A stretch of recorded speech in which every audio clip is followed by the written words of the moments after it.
काल सकाळी 6 वाजता ईडीची कारवाई सावर्डेमधील पाकळे यांच्या कंपनीवरती होते। आपण या दृश्यांमधून पाहू शकताय की अशा पद्धतीनं कारवाईचं सत्र आहे हे चालू आहे।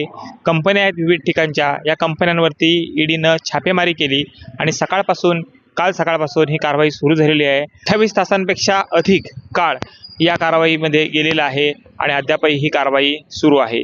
कंपनीची विविध ठिकाणची असणारी कार्यालये आहेत, या कार्यालयामध्ये छापेमारी करण्यात आलेली आहे।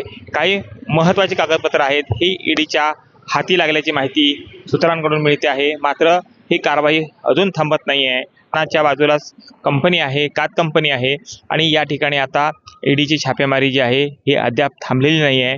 एवढे तास उलटून देखील ही कारवाई अद्यापही चालू असलेली इथं पाहायला मिळते।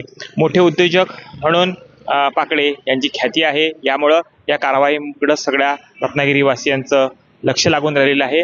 अद्याप तरी यामधून काय स्पष्ट झालेलं नाही आहे। मोठ्या प्रमाणामध्ये ही कारवाई झालेली आहे।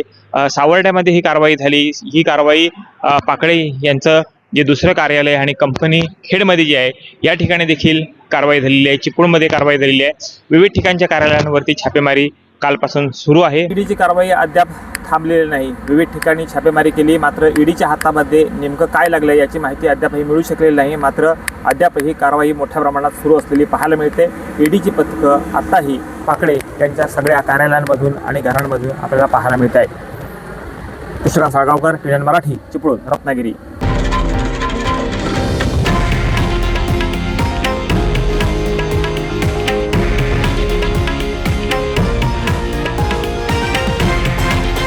हे आहे देशातील नंबर 1 न्यूज नेटवर्क आणि आपण पाहत आहात TV9 मराठी, एकमेव।